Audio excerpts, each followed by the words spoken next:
back with you here. This video is about putting new idle mixture cork gaskets in.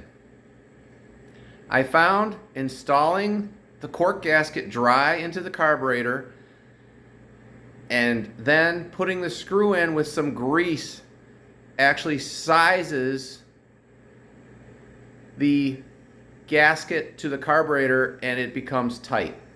Obviously you got to be careful as you run that screw through the first time with a fresh cork. You don't want to be stripping those little fine threads in the carburetor, but ultimately, good news. Once the screw goes through, the cork fits into the carburetor body tightly.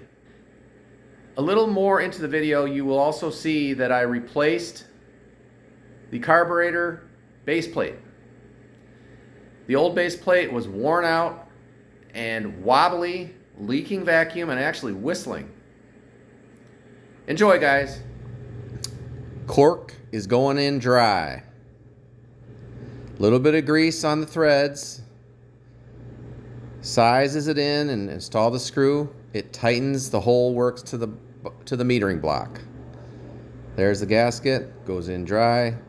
Grease in the middle as you run the screw through. Tightens it up. Here we are cleaning the underside. Getting ready for the new base plate.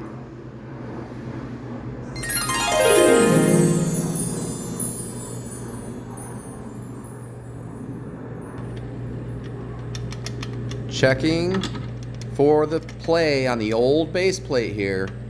This is just showing you how bad it was. Wallowed out. You can see it to the right is the throttle side, to the left is the choke side. There's the choke side. Wallered out, no good. Stiff return springs will do this to you, especially on a used carburetor that's had many owners. New base plate, good, no play. So get out there and work on your car. Carburetor. Base plate.